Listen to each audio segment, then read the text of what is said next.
రాష్ట్రంలో పోలీసుల పనితీరు 26వ స్థానానికి పడిపోయింది అంటూ కేంద్రం నివేదిక. రెడ్ బుక్ పేరుతో రాష్ట్రంలో పోలీసులు తప్పుదారి పట్టారు. పోలీసు వ్యవస్థ ఈరోజు సరిగా పనిచేయట్లేదు.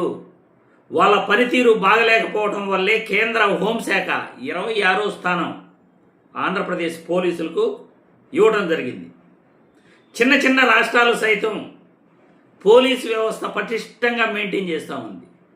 కానీ ఆంధ్రప్రదేశ్లో గతంలో ఎప్పుడూ లేనంతగా మొదటి స్థానం నుండి 26వ స్థానానికి పడిపోయింది. ఇంత అద్మానమైన పరిపాలన ఇంకెక్కడా కూడా చూసి ఉండరు. ఎందుకంటే పౌర హక్కుల ఉల్లంఘన మొట్టమొదటిగా పోలీసులు చేస్తున్న తప్పులు మొదటి భాగంగా చెప్పుకోవచ్చు.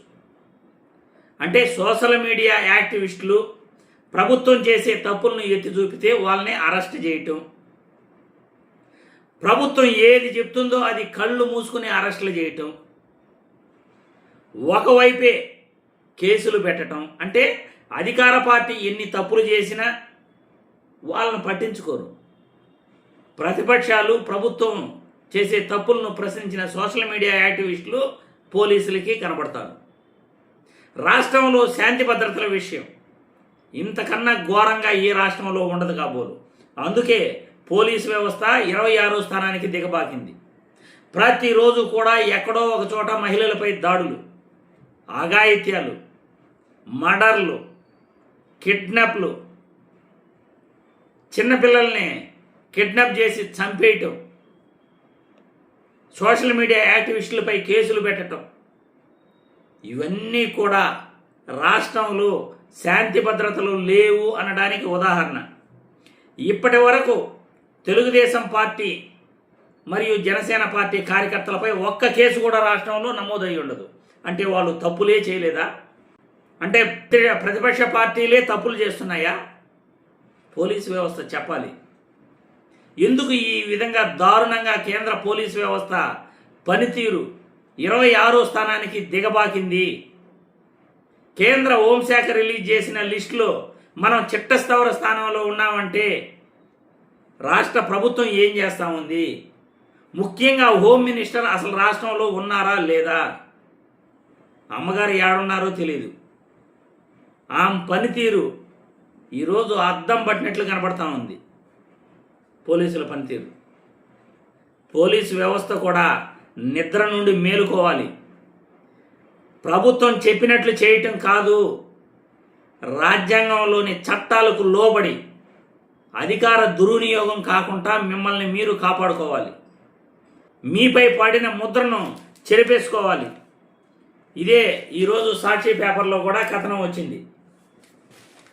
ఎర్రబుక్కు దారిలో దిగజారిన కాకి కొండ బద్దలు కొట్టిన కేంద్ర హోంశాఖ నివేదిక. 26వ స్థానానికి పడిపోయిన ఆంధ్రప్రదేశ్ పోలీసుల తీరు. చిన్న రాష్ట్రాలు కూడా మెరుగైన ర్యాంకులు వచ్చాయి. రెడ్ బుక్ ఎఫెక్ట్తో కుప్పగోలిన ఏపీ పోలీసు వ్యవస్థ పనితీరు అత్యంత నాసిరకంగా ఉందని తేల్చిన కేంద్ర హోంశాఖ. పోలీస్ సంస్కరణలలో పూర్తి వైఫల్యం, దర్యాప్తు ప్రమాణాల విషయంలో వెనకబాటు, సాంకేతిక పరిజ్ఞానం వాడుకోవటం రాదు, ఇతర శాఖలతో సమన్వయం అస్సలు చేతకాదు అంటూ ఇది పోలీసు వ్యవస్థ పనితీరుకు నిదర్శనం అంటూ కేంద్ర హోంశాఖ నివేదిక. పోలీసులు అధికార దుర్వినియోగంకి పాల్పడుతున్నారు. పౌర హక్కుల ఉల్లంఘన జరుగుతున్నా అసలు పట్టించుకోవటం లేదు. రాష్ట్రంలో శాంతి భద్రతలపై లోక్సభలో చర్చించాలి. లోక్సభలో వైఎస్ఆర్సీపీ ఎంపీ మధ్యల గురుమూర్తి ఈరోజు వాయిదా తీర్మానం పెట్టడం జరిగింది.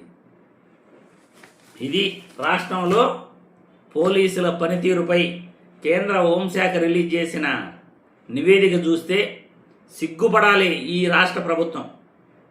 దేనికోసం మీరు పరిపాలిస్తున్నారు? ఎవరి కోసం మీరు పరిపాలిస్తున్నారు? పక్క రాష్ట్రంలో కొత్తగా ఒక సినీ నటుడు విజయ్ ముఖ్యమంత్రి ఎలా పరిపాలిస్తున్నాడో ఒకసారి చూసి తెలుసుకోండి. 15 సంవత్సరాల అనుభవం ఉంది, 20 సంవత్సరాల అనుభవం ఉంది, 45 సంవత్సరాల రాజకీయ జీవితం అని చెప్పుకోవటం కాదు. నీతి నిజాయితీగా ఒక్కరోజైనా మనం పరిపాలన చేశామా? అది కావాలి ప్రజలకి. చంద్రబాబు నాయుడు ఈరోజు నీతి నిజాయితీగా పరిపాలన చేస్తున్నాడా లేదా? పోలీసు వ్యవస్థను అడ్డంగా వాడుకుంటూ మీ స్వార్థ ప్రయోజనాల కోసం ఈరోజు రాష్ట్ర పోలీసుల పనితీరు 26వ స్థానానికి దిగబాకింది. ఇంతకన్నా ఈ ప్రభుత్వం రెడ్ బుక్ పేరుతో దారుణాలు చేస్తుంది అనడానికి వేరొక మాట చెప్పాల్సిన అవసరమే లేదు. సిగ్గుపడాలి ఇటువంటి ప్రభుత్వాలు చూసి, ఇటువంటి పోలీసు వ్యవస్థ పనితీరు చూసి. మనం నిజంగా ఇటువంటి ప్రభుత్వాలని భవిష్యత్తులో అసలు ఓటు కూడా వేయకూడదు వీళ్ళకి. ఎందుకు? ఎక్స్పీరియన్స్ ఉండి 20 సంవత్సరాల ఎక్స్పీరియన్స్ ఉన్న, 20 సంవత్సరాలు ముఖ్యమంత్రిగా పనిచేసిన దేనికోసం, ఎవరి కోసం? ఈ విధంగా వ్యవస్థలను నాశనం చేయడానికా?